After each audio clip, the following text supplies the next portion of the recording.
Segona parada en esta ruta i estem entrant ara mateix en la ciutat de Castelló. És una ciutat on he viscut 5 anys, jo a més soc de les comarques de Castelló, soc de Llucena, i és absolutament desesperant. Jo no he vist ciutat igual en el món que canvia de circulació dels carrers cada 2 anys. És increïble circular per ací. Bueno, al marge de tot això, que no és el que més me preocupa, el que més me preocupa de vindre ací és que per primera vegada faig una cosa informativa amb canvi de govern. Ja no tenim ni el Botànic ni el Pacte del Grau, ara tenim el Satànic i a Vergonya Carrasco com a alcaldessa de la ciutat i me fa moltíssima mandra eixir al carrer parlant la gent i donar-me compte que tot això està ple de fatxes. És que no pot ser, és que és molt trist, tinc molta depressió nacional, no pot ser això.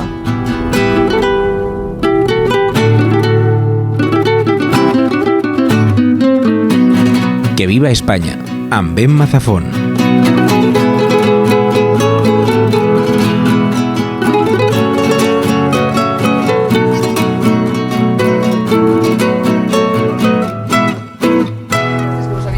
Estem fent un podcast per la zona, per Castelló, i li estem preguntant a la gent, un poquet, què és el que més vos agrada de Castelló i també com l'esteu vivint ara que hi ha hagut canvi de govern tant així com al País Valencià. Jo només m'agradaria que me llevaren a mi el semàforo, perquè jo visc al número 1 i és que, quan obrim les finestres a vegades pensem, què fem? Tanquem la finestra o tanquem la tele? Una de dos. Jo no ho entenc molt. Ella és més del PP. Eso, sí.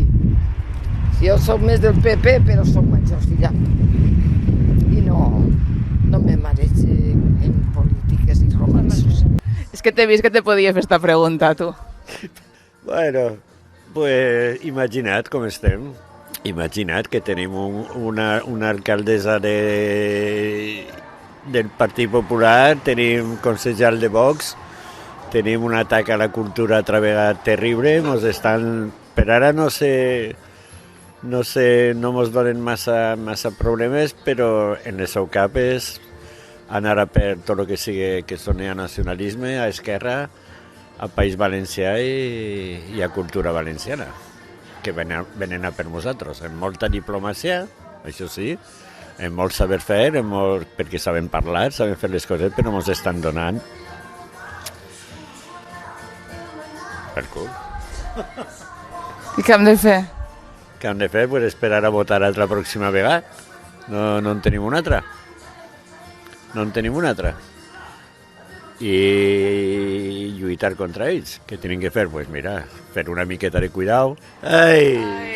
Quanta paciència! Ai, mare, sí. Què diu? Vostè com veu Castelló? Jo, el més bonic del món. Vostè és d'ací? Jo, claro, he nascut així, tinc 94 anys. 94 anys? Saps que encara estic guapa? Estàs estupenda i de paseo i de tot. Home, sí, tinc les cames bones i balla i tot. Que bé. I per a vostè, Castelló és la millor ciutat del món? Sí, Castelló és molt bonic i molt tranquil. Sí, és tranquil·let. És molt quietet. Nosotros han venido para servir un café. ¿Quieres servir un café? Siéntate. No, tranquila, ya no te molesto más. No me molesta, pero que usted quiere, siéntate. Y toma un café de parte de mí, ¿vale? Gracias. Vivimos en Castellón, qué desesperación. Los bares cierran todos muy temprano. No se puede salir, no tienes dónde ir, porque el alcalde así lo ha ordenado.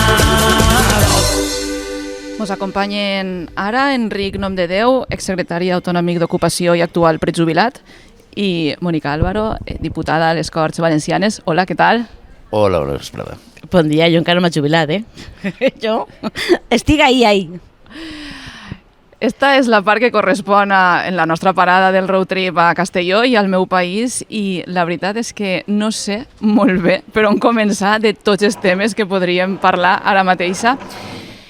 Crec que començaré per l'actualitat, per saber com està l'estat de les coses. Enric, te preguntaré com a ciutadà, com a resident a Castelló, com està anant este nou mandat d'esta gent, anem a dir, i a Mònica te vull preguntar com està sent treballar a les Corts en el senyor president, en el grup de Vox, en el Torero, etc. Comencem per tu, Enric. Doncs jo crec que està tot molt ben pensat en Castelló en aquest moment. De fet, les dues últimes notícies importants que hi ha hagut és que el regidor de mobilitat té 167 multes sense pagar de l'hora i l'assessor de Cultura ha muntat una empresa 6 dies abans d'una licitació per a licitar un pàrquing públic, suposo que per a deixar que aquest xic tingui algun lloc per a aparcar. Jo crec que com a govern estan cohesionats i ho estan fent molt bé.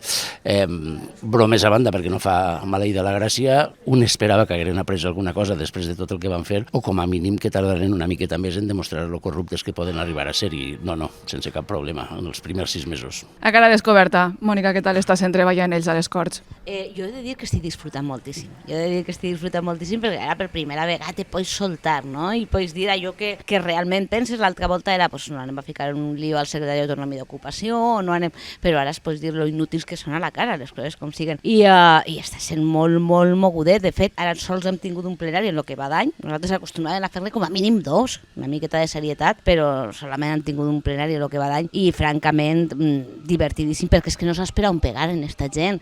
Entre l'oficina abortiva en Alicante.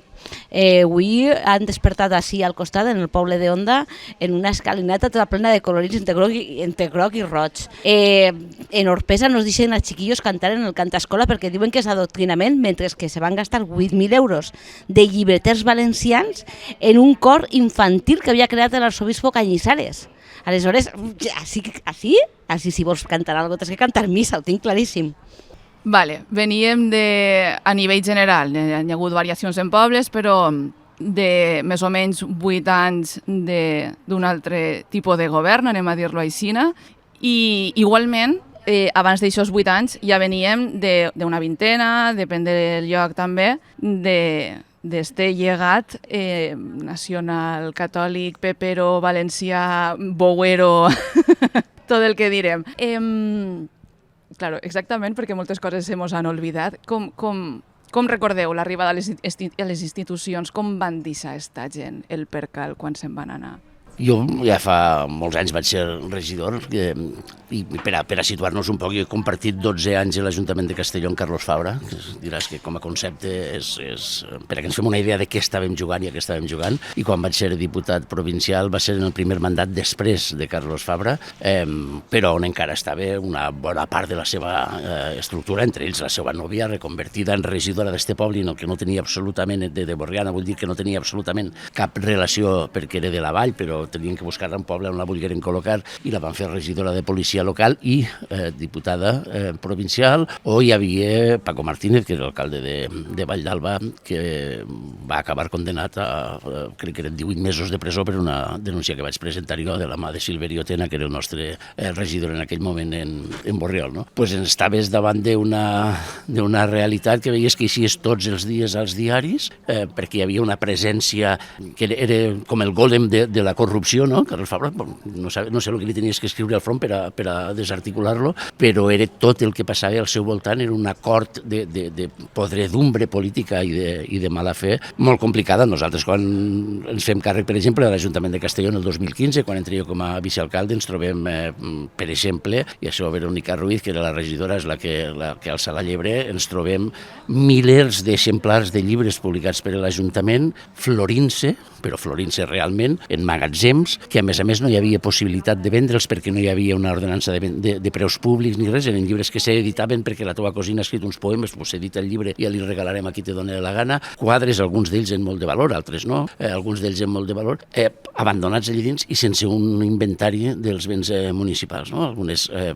Alguns quadres s'havien prestat feia 12 anys a un altre ajuntament sense cap document, en fi, unes coses terribles. Estàvem davant del final d'un règim, i quan portes 25 anys en l'Ajuntament, com en el cas de Castelló, o 20 anys en les Corts, o millor dit, en el Consell, doncs ja perds absolutament la proporció de les coses, ja t'és tot igual, perquè facis el que facis, teu perdonen i segueixes guanyant les eleccions. Jo crec que per a ells va ser una sorpresa perdre i per a nosaltres una enorme sorpresa començar a alçar les catifes i trobar-nos molt més del que ens esperàvem, i ens esperàvem molt.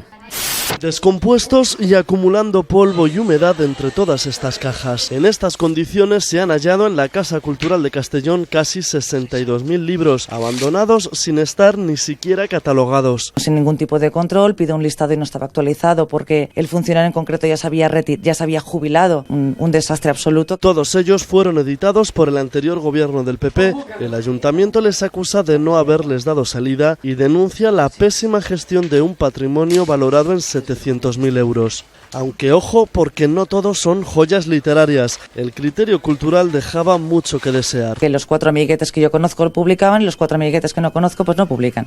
La sorpresa llegó cuando entre todos estos títulos se rescataron ejemplares polémicos como este, escrito por el exalcalde popular José Luis Jimeno, en la que ensalza la figura de Franco. Gobernó con firmeza como dictador inflexible, elemental, íntegro, honrado y español hasta la médula.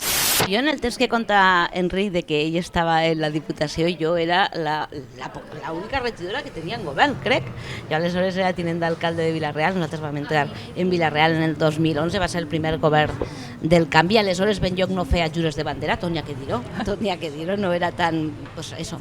I també ens van trobar un palet ple de llibres, seria Història de Vila-real. Vamos, jo no sé la d'exemplars de Història de Vila-real, que anaves a un acte i te regalaven una Història de Vila-real i no parlem de que fos un llibre xicotet, ja no sé, era un totxaco gordo. L'altre dia que vaig topetar un i vaig dir, això que faig? Ja no me queden pates de caires per aguantar. I la veritat és que sí, ixa deixadesa pues era el que comentava Enric, no? Tot li ho anaven a perdonar. Jo després vaig passar en el 2015 a les Corts, vaig entrar de la mà del govern del Botànic a les Corts Valencianes i aleshores el que ens trobàvem, el que se trobava Olga, que venia supercabreja, eren expedients i expedients sense reclamar, sense obrir, sense dir-li a la gent sobre la seva dependència. La gent se moria sense saber on estava en la dependència, qui tenia per davant o sense saber si anaven a concedir-li una renda valenciana de ciutadania. Aleshores va ser uns començaments molt difícils, ens va tocar adreçar moltíssim este país i ho vam intentar en la mesura de lo possible. Castelló, jo com a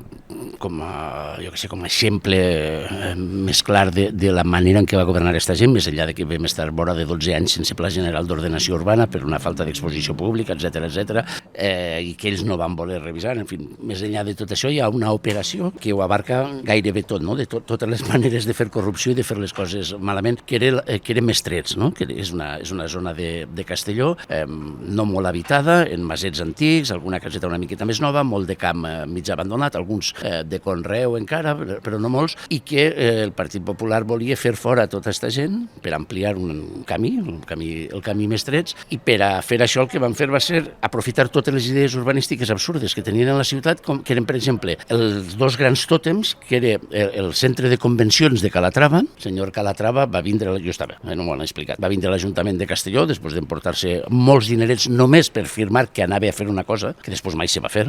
Va vindre allí i li van preguntar, i com serà el nou centre de convencions quan tenies un auditori que som incapaços d'omplir, però bueno, farem un centre de convencions que multiplicarà per 5 o per 6 el nombre d'això. I va fer un dibuix, i el dibuix era una senyora en un colom al cap, i li vaig dir, això ja ho tenim en Maria Agustina, això és absolutament ridícul. Després van fer una maqueta, etc. Això s'havia de fer en una parcel·la de terreny determinada, i l'altra era la BIU, la famosa universitat público-privada, no sé què, que se van inventar, que la tenia que fer Gehry, l'altre tòtem, que se'n van anar Alberto Fabra i Fondemora a Nova York o a no sé on a buscar-lo, no sé si van arribar a trobar-lo, tinc entès que no, que van parlar en algun conegut, i van tornar dient, sí, mos ho farà també. I allò se tenia que fer just al costat de l'actual hospital provincial. Bé, doncs aquests 2 grans canvis urbanístics de la ciutat, perquè eren pastilles de terreny enormes, sabeu que quan se fa una obra d'estes se repercuteix en els propietaris, una part de l'obra. Doncs aquests 2 que estan, diguem, baixant cap al Grau, se repercutia tot en l'operació de Mestrets que està pujant cap a Llucena. Està en l'altra punta absolutament de Castelló, una cosa absolutament il·legal, però era la manera de dir, vos vaig arruïnar, per tant, veneu les putes cases d'una vegada. Clar, no s'ha fet res de tot això, al final ho vam poder parar, afortunadament. Les de Gehry i la de l'altre és que ni siquiera van vindre mai per ací, allí segueixen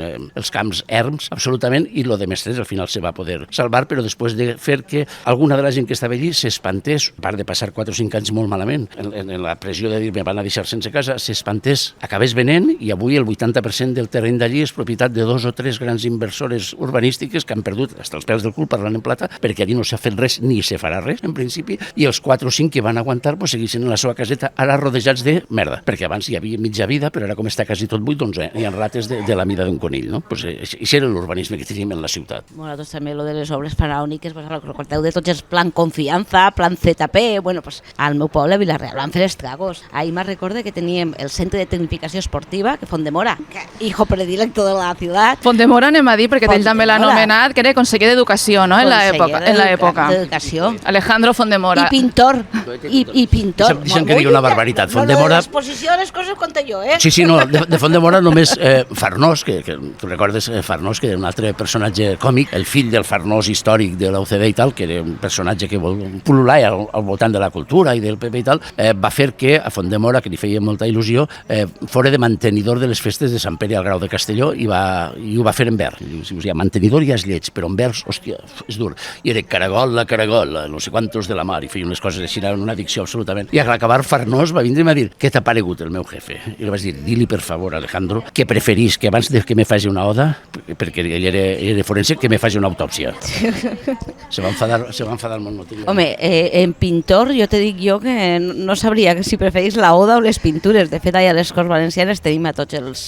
Quan puges a la zona noble tenim a tots els expresidents retratats i el que va retratar ell, que crec que és Blasco, Cotino era. Cotino és d'un color, d'una peculiaritat. És un ex-homo de Cotino.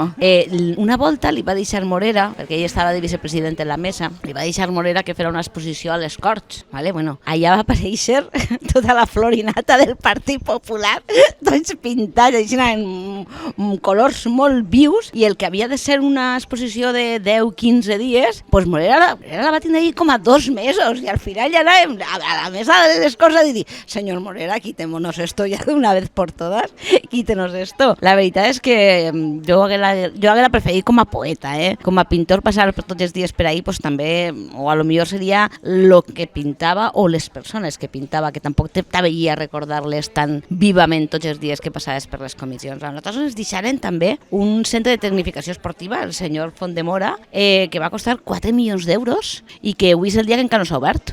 No, hi ha una altra història que explica molt bé també com funcionava Castelló, perquè ahir implica fins i tot l'eixida de l'alcalde, la substitució de José Luis Jimeno, que era un personatge, per Alberto Fabra, que era un altre personatge, i a José Luis Jimeno, després de molts anys d'alcalde, un home arquitecte, amb diners impossibles i tal, se'n podia haver anat a casa, però no, se'n va anar a dirigir junt a Josetti, que és un animal de Haurem de ficar algun vídeo de Josetti per acompanyar el podcast per a que s'entengui qui és. De què estem parlant? Están politizando un tema que se les va a ir de las manos, porque en cuanto descalifican al alcalde, están descalificando al pueblo de Castellón, que por 3 mayorías continuas absolutas está ahí, y posiblemente en junio vuelva a ganar por mayoría absoluta. Entonces... ¿Tienes alguna duda tú? Yo ninguna, pero hombre, yo no soy profeta. Y entonces lo que te quiero decir es Aznar que lo tuviera tan claro como José Luis Jiménez. No, Aznar lo tendría claro si se presentara. Lo que pasa es que Aznar juega otra cosa ahora. ¿A qué juega? A no presentarse. Y entonces si no se presenta y no ganan, pues para él mejor ir a ver, sin mí no se puede funcionar. Y entonces... Tampoco chulito, Aznar. Sí, tampoco chulito. Todos los que mandan, Vicente... Muy chulito. Todos los que mandan al final se creen dioses. Pues ojo las chuladas. Todos los que mandan al final se creen que son los dioses. De Josetti, la filla d'un altre regidor com a secretària, no sé què, a dirigir la Ciutat de les Llengües. La Ciutat de les Llengües en Castelló té un aeròdrom que se va fer durant la guerra, el sòl és propietat d'unes famílies i mentre això sigui aeròdrom, és aeròdrom. En el moment que deixa de ser aeròdrom, passa a ser de les famílies. Diguen el que diguen tots, de fet, fa un parell d'anys vaig ir per fi la sentència que dona raó als propietaris. Allí volien construir la Ciutat de les Llengües, que era una aposta per el turisme idiomàtic, perquè vindrien milers i milers de gent de tot el món al Grau de Castelló a aprendre castellà. I van estar 2 o 3 anys en sous importants dirigint una cosa que no tenia ni masterplan ni Masterchef ni res, no tenia absolutament res. Només hi havia una maqueta que va trobar Enric Porcar quan vam entrar en el govern apartant unes cortines o no sé què en el patronat d'esports, una maqueta enorme en totes les... Allò era una construcció i el que vaig a dir és absolutament cert, ho he explicat alguna vegada, però és absolutament cert. Com José Luis Jimeno ja no era alcalde, un dia me va veure per el carrer, per la plaça Major, y me va dir, Enric, ven un momento que te lo voy a explicar porque veo que haces críticas y tú eres un chico inteligente, y yo, sabes que no como los míos, eres un chico inteligente, te lo voy a explicar. Te va a fer Jimeno explaining. va fer el Jiménez-Plaining. I vaig dir, vale, pues sentem-se. L'explicació va ser tan ràpida, ens vam sentar en una terrasseta d'un bar en la plaça Major, va ser tan ràpida que vaig dir, bueno, pues ja ho he entès, gràcies a Déu, abans de que vinguera el cambrer a preguntar què volíem. Això no. I li vaig dir, José Luis, a veure, no ho veig, construir tots aquests edificis perquè allí la gent passarà 6 mesos estudiant, vindran no sé quants japonesos perquè està UV, que és una empresa que té la filial, no sé. No.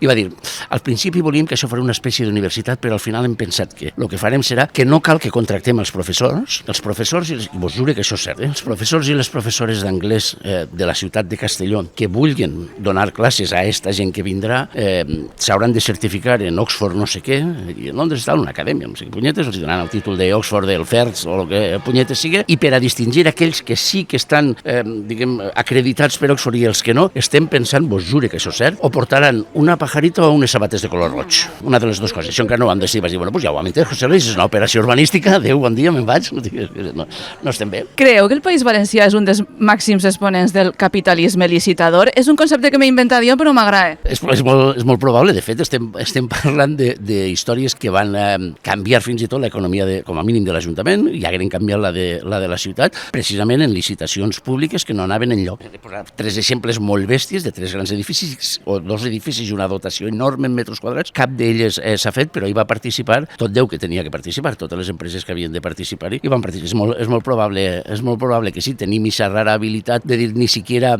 fer continents sense contingut, com deies tu a la biblioteca, sinó pagar per a que algú pense fer un continent algun dia que s'acabe sense fer, però bueno, com a mínim el primer projecte te'l pagui. No? I tu ja has fet la d'allò. El nostre país en part se sostén això. A mi també m'agradaria parlar perquè quan vam arribar, jo també vaig treballar una temporada a l'Ajuntament de Castelló, una cosa que me va sobtar bastant és que la dotació de personal, és a dir, el que seria la relació de llocs de treball com a institució pública, era absolutament absurda en el sentit de que no hi havia un equip, tècnics de cultura, tècnics d'educació, tècnics d'esports, hi havia un munt d'aquells del tràfic, o sigui, aquella planta que hi havia, aquell lumpen dels amos que regulen el trànsit. Se va fer l'ocupació pública pensant en la titulació, o sigui, en tota la gent en què havien de col·locar en lloc en el servei públic? En el cas de Castelló, més que probablement sí. La veritat és que no tenia absolutament cap sentit. Quan jo ocupo la vicealcaldia, me vaig fer càrrec de transparència i govern obert, etc. I per tant tot l'equip informàtic, per dir-ho d'alguna manera, depenia de mi, perquè eren els que ens anaven a ajudar a crear tots els instruments de modernització, que van fer coses molt xules, que no fa molt encara rebíem algun premi. Allí, per exemple, el cap de tot aquest departament és una persona que se va presentar en el seu dia a l'oposició. Se van presentar 2 persones a l'oposició i va guanyar un i l'altre va perdre. El que va perdre va considerar que no se l'havia puntuat bé, va anar als tribunals, va tardar com a 5 anys, lo típic, i el tribunal va fer una cosa molt curiosa que jo no havia vist mai, que és dir, no només és veritat que t'han puntuat malament, sinó que jo te dono 4 punts més i per tant has guanyat, perquè normalment te diuen, pues hauràs de repetir, no? I com això no podia ser perquè l'altre ja estava situat allí, el que va fer el tribunal va ser dir, la plaça és teua i t'han de pagar el sou d'estos 5 anys, que tu no has estat treballant així, evidentment, perquè no vas guanyar la plaça, treballaves en una empresa molt important de Castelló, d'informàtica també, te pagarem el sou i t'incorpores com a jefe. I aleshores, això va passar en època del PP, clar, el PP ens va dir, xiquets, tenim esta sentència, este tio se li té que pagar això, hem parlat en ell, perquè el jutge ni tan sols mos deixa descontar-li el que ha guanyat estos 5 anys en l'altra empresa, que dius, que no l'han deixat a zero, que vostè treballa en un altre lloc, ho pagarem en diverses tongadetes i no sé quantos, no sé què, va dir, clar, hi ha una sentència, no hi ha més remei, este tio al final, i com resolem els 2 caps, la bicefàlia esta? No hi ha problema, el que no va guanyar el fem jefe del jefe, el jefe el col·lectiu del jefe, i jo vaig tindre que treballar en aquest problema de les 2 persones en permanent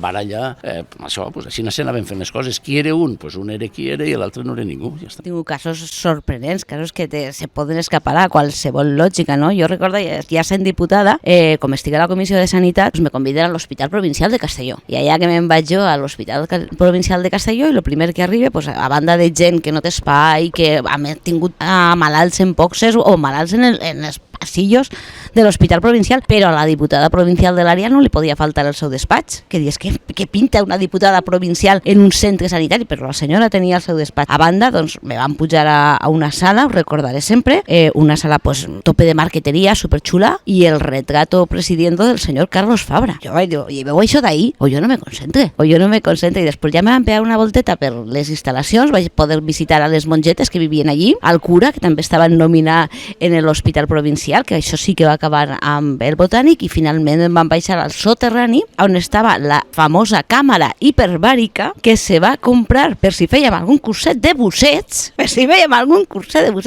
per la descomprensió, però és que la càmera hiperbàrica estava encara embalada. Tenia hasta les cinches de l'embalatge i la fusta estava dins la caixa. I jo deia, i això?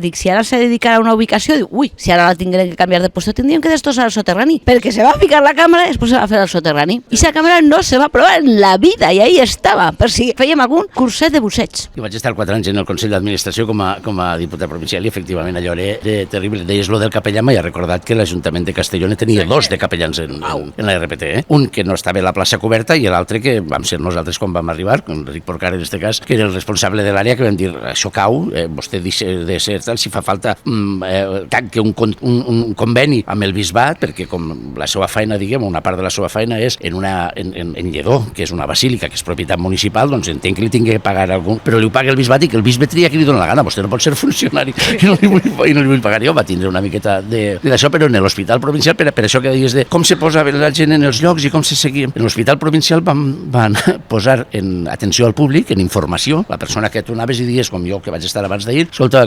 cardiologia en quina planta és? En la primera i tal, van posar una persona que havia entrat per la quota de discapacitat que era sordomuda, en la qual era, clar, aquella persona no te sentia i si t'entenia, pues tu no l'entenies a d'ella. I va haver una gran bronca perquè van dir, a veure, no pot estar així esta persona perquè ens obliga a tindre un altre al costat. De fet, hi havia un altre al costat que mirava com aquella no aclaria res i ho aclaria l'altre i després desplaceu-la. Se la va desplaçar, però com li havien assignat a dit perquè era qui era també. I aquesta plaça va denunciar per discriminació. A mi m'han llevat la plaça que me tocava perquè soc sordomuda i me tenen mania i el jutge li va donar la raó. Com és treballar o com és la onda a les Corts amb algú com, per exemple, el senyor torero Vicente Barrera? Inesperable, sorprenent, no saps mai per on va, no?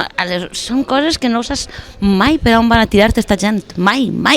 Pensa lo pitjor i no ho acertaràs, és que faran pitjor encara. Jo veig que de vegades en les Corts li diem tots, des de les xarxes o el que sigui, torero, com si això l'haguera d'ofendre, ell està pagadíssim d'haver sigut torero. El que hi ha que dir és que és un covard i que fa el Don Tancredo, que això ell ho entendrà perquè també és del món de la toreria, però fer el Don Tancredo és posar-te allà al mig esperant que el bou no te veja, que és el que fa ell diu coses, diu, anem a fer un festival, i el cap li diu, no l'aneu a fer, diu, vale, i saps? Vull dir, ell alimenta el seu discurs i els hi va molt bé, perquè això és una simbiosi perfecta entre el PP i Vox. El PP gasta a Vox per que digui les borrades que té ganes de dir.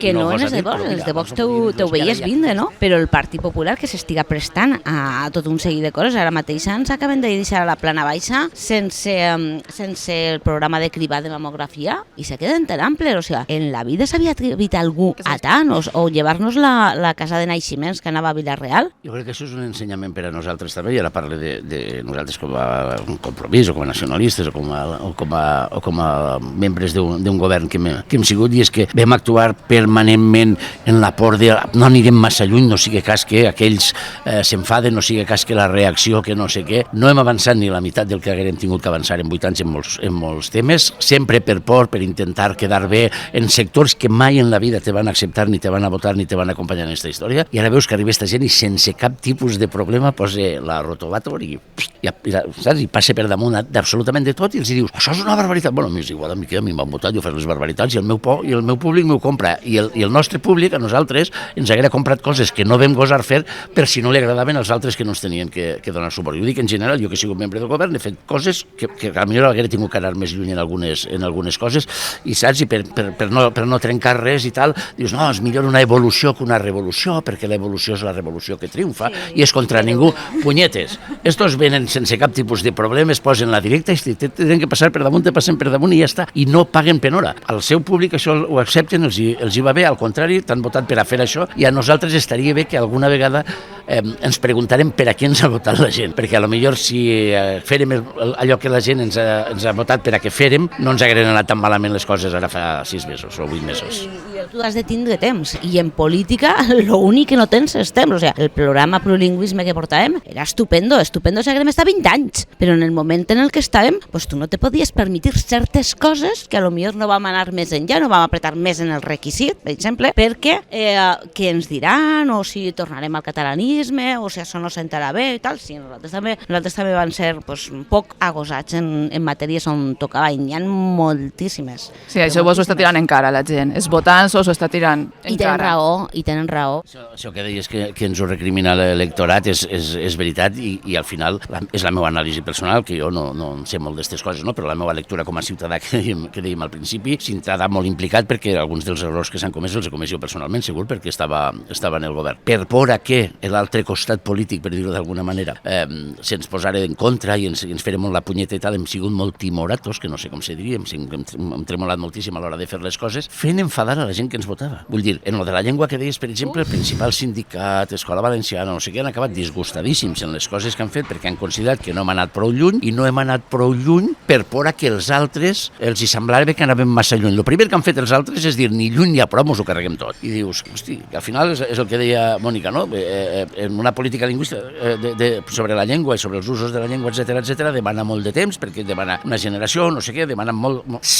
Jo ja sé el que voldria fer, però si no puc fer-ho, si per a poder-ho fer, com vaig a necessitar temps, el que necessito és seguir guanyant eleccions unes quantes vegades més per a que això se vagi consolidant. I per a d'això hauré, encara que jo cregui que sóc més llest que ningú, hauré de cedir en temes de llengua alguna cosa a l'ESTE i hauré de cedir alguna cosa a Escola Valenciana, que també ne saben, i que és la gent que ens ha portat al govern al final. Creu que el PP està molt a gust governant en Vox, en este sentit de que se'n beneficien d'aquest discurs i alhora els serveix a ells per a tindre també segurament moltíssima més impunitat, perquè igual estem també molt distrets amb les xorrades de Vox que igual després tampoc arriben a gran cosa, però que tenen este bucle fet i que estan començant a xuclar aquesta hegemonia que amenaça en nosaltres 20 anys terrorífics? Jo crec que sí, al final Vox és el fill tonto del PP, són les joventuts que diuen borrars i dir això no ho digues, i ara doncs han agafat volada i tenen un espai. El PP sap perfectament que Vox no el substituirà i que per tant és altament improbable que l'acabe guanyant i sobretot perquè el PP ho està jugant molt bé,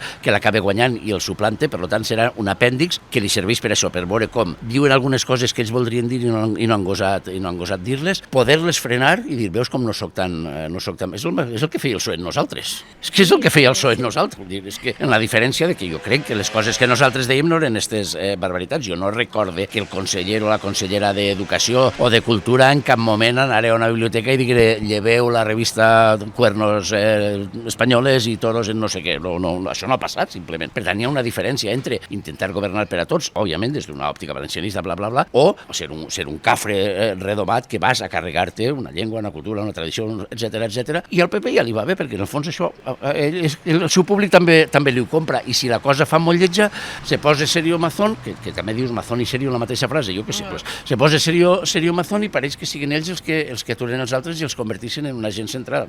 És que és el model del Ximo Puig en nosaltres. Sí, però no ens podem enganyar, per lo que deia abans, els majors retrocessos s'estan donant de la mà del Partit Popular, que en ocupació, per exemple, no tinguem un programa específic de dones com el teníem abans, quan som les que encapçalem les llistes de l'atur. No és qüestió de Vox, és qüestió del senyor Rovira. És qüestió del senyor Rovira, que encara no s'ha presentat ni a una matèria en ocupació, que encara no ha fet res en ocupació. El que saps que encarrega de la Valent Joves no ha sigut el Partit Popular, no ha sigut el Vox, que no creen els jóvenes, ha sigut el Partit Popular. I tots els mals que estan venint més retrocés, ho estem pagant, però està venint de la mà del Partit Popular, especialment en dones, insistisc en el tema, perquè és greuíssim que damunt isquen ara de salvadors o en distraccions de Vox, quan el problema radical és la política del Partit Popular i Vox simplement està encobrint aquesta radicalitat.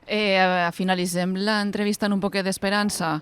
És a dir, quant de temps menjarà banqueta l'esquerra valencianista? Quina predicció fem? O un poquet d'alegria de viure per a aquelles persones que mos escolten? Fiqueu-vos les piles, lo primer. Clar, és veritat que tot el món té la imatge que l'última vegada van estar 20 anys i no sé què. Doncs bé, alguna cosa hauríem d'haver après. Entre altres coses, ara sabem com se governa, que no en sabíem. No havíem tocat poder mai, no havíem governat mai. No coneixíem l'administració per dins, ens pensàvem que tot era... En fi, hem après moltíssimes coses i ara es tracta de saber si som capaços de posar-les en valor. En aquests moments més m'interessa és demanar perdó, saps? Demanar perdó i assumir que n'hi ha coses que no hem fet com tocava o que n'hi ha coses que no hem estat a l'altura.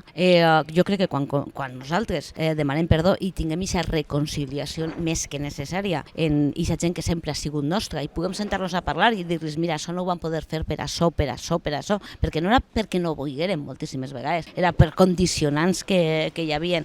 Començarem ja a recuperar. I avui la política és rapidíssima, avui la política va a ritmes molt forçats i va a ritmes molt més a pressa de lo que mai havia passat, per la qual cosa a mi no m'estranyaria que d'ací 4 anys poguérem dir, escolta, hem tornat i hem tornat amb força, però per a mi el més important en aquests moments és sentar-me amb aquesta societat que ens va votar en el seu dia i que va deixar de votar-nos. Farà 4 o 6 mesos per explicar-los per què i per a tornar a tindre la seva confiança. Aleshores, remuntarem. Nos quedem en esta reflexió, un poc d'autocrítica, un poc de deures per al futur. Enric, Mònica, moltíssimes gràcies per haver-me acompanyat i molta sort. Pues moltes gràcies a tu per convidar-nos. Oi que sí? El cafè el pagues tu, no? El cafè el pagaré, això ho pagué jo. Traigo un pan quemado. Hola gent, com esteu? Espero que tot bé. Res, que estic fusant per ací per Castelló i vos volia preguntar, vosaltres que sou d'ací i que viviu encara ací, que com està el tema en les novetats polítiques que mos han arribat a totes bandes. Vinga, un beset. Hola Emma, doncs xica, així a Castelló què vols que te diga? Massa bé, no ho portem. Saps què passa? Que així els de la dreta i els de la ultradreta es van passar 8 anys, que ja es diu pronte, dient això que tant els agrada dir de el dinero donde mejor está es en el bolsillo de los castellonenses. Ara, que el que no ens contaren és que es referien només a les seues butxaques, clar, perquè, vamos, el Ramírez el que és regidor de mobilitat, deu de tindre les plenes les butxaques, perquè se veu que el tio no pagava mai quan aparcava la zona blava. Mira si la cosa ha arribat a ser heavy, que li van posar 167 multes per no pagar la zona blava i damunt el tio se veu que no va pagar ni una d'eixes multes fins que no el van pillar. És que... I ara, si parlem de netejar pintades, per això sí que se gasten els diners dels castellonencs, sí. 170.000 euros que s'han gastat en netejar les pintades ixes que posaven Hortola Caraculo, el regidor de Vox. Sí, doncs per això sí que són bons els diners dels castellonencs, sí, però jo crec que deuen de tindre un poc de visió excloent. Dic que visió excloent perquè, clar, les pintades de l'Hortola Caraculo no duraven apenes hores. Ara, les pintades contra Oltra, contra Compromís, que si del Corrupsoe, i pareix ser que no les veuen, perquè per ahí encara n'hi ha moltes. En fi, quin calvari, xiqueta, ens espera. Quin calvari. Bueno, Castelló, Cagalló. És una província una miqueta rara. Durant molt de temps, ara no sé dades actualitzades, però durant molt de temps era l'única província espanyola en platja que perdia població. Espanya vaciada en platja. Chúpate esa, Sergio del Molino. Crec que sembla més una província de Castella-La Manxa, una cosa aixina, no? Té la seva capital, que no és massa espectacular, uns quants pobles grans que orbiten alrededor d'aquesta capital administrativa, i lo de més despoblat i estrany i ignoto. Un interior que només se'n recorden d'ell per a ficar plaques solars, per a ficar molins i per a ficar xarxes d'altíssima tensió. I la cosa més característica que té i el que ens salva una miqueta és la indústria ceràmica, que molta gent s'estranya quan jo dic que treballa en una fàbrica. Crec que s'imaginen més com una espècie de taller en el que estic jo ahí, no sé, no tinc ni punyetera idea, no s'imaginen que és una fàbrica de veritat gran, amb maquinària gran i coses així, i camions que entren i ixen, no sé. És una cosa... Em costa una miqueta explicar fora d'ací el que és una fàbrica. No ho sé, la gent no s'imagina que se fabriquen coses. No tenim massa turisme, perquè on hi ha fàbrica no hi ha turisme, encara que ves que és una obsessió, esa idea de que vinguen turistes perquè sí, i te sap una miqueta mal quan veus aquestes zones molt ben arregladetes, aquests passejos marítims, aquests pobles ja molt ben arreglaets i molt bonicos i molt xulos, tota aquesta pasta que s'han gastat, perquè no ho han fet per a nosaltres, ho han fet per a un hipotètic turista que vindrà algun dia massivament a llogar Airbnbs i flipar. Per lo demés, tu ja coneixes el tema que hi ha per ací. Sí, molta bandera d'Espanya també, cada volta més. Sembla que han detectat algun tipus de deficiència i els han de donar vitamina E per a que siguem una miqueta més robustos. I sí, possiblement sigui un dels llocs del País Valencià més concentració de polseretes en la bandera d'Espanya, banderetes d'Espanya en l'uniforme dels cambrers, banderetes d'Espanya en les samarretes que porten els mecànics, cosetes aixina. Un tema que me crida moltíssim l'atenció. I, bueno, després bous i cocaïna, però això ja per a un altre àudio. Tot molt productiu, estem tot molt contents des de que es comencen a fer tantes subvencions als bous, perquè gràcies a això la laca augmenta les seues. Hombre, senyores, van tots pentinats als bous, tots pentinats. Van tots cardats. Els cardats de la laca, en Nelly, la marca Nelly, augmenta les seues accions gràcies a totes les subvencions. Hombre. Estem tots molt contents. Des de que vas a una plaça de bous només fas olor que a laca. Que ningú ens sigui un metgero, per favor. Perquè la veritat que van molt pentinats totes i tots els bous que fan a la comunitat, nosaltres molt agraïts per la laca. I damunt és que les modes sempre retornen, entonces sempre és una part molt positiva que els cardats sempre retornen. S'estaven perdent. Maldites modes, això, en su momento, ja Madonna ho va fer als anys 90, té que tornar a la laca. La laca. Que en Castelló molt bé, ma, tu que preguntes, estem genial. És a dir, és que ha tornat a los 80. Però en Castelló no m'hi ha passat de moda la laca. No, ahí sempre molt bé. Sempre m'està molt bé allí. El riu està sec. Però muy contentos de laca. Però el riu està sec. I què? Bueno. Que és un avantatge però també. Tenim bous. Per no descardar-se. La humitat és fatal, pel cardat. La humitat és fatal. Però... Estem en sequia, perquè hi ha sequia, però això sempre va dir el cardat aguante. El cardat està ahí. Això aguante que dona gust. Això està ahí i això és un casco. Això te ho homologuen. Home, per això. Així de meravella. Més val que se seque un riu que perdre el tupe. Vés-te'n tu a la República Dominicana i que t'aguante el cardat. No, ni massa humitat. Així com és tot sequia. Així no és. Doncs moltíssimes gràcies, Núria Balaguer, Pere Álvaro, Carlos i Laura, que sou guapos, bonicos, templats, amos de casa. Res, jo continue viatge, continuem cap avall i no, ara a la carretera.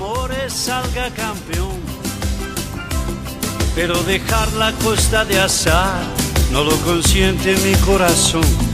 Nadie me quita mis vacaciones en Castellón. Nadie me quita mis vacaciones.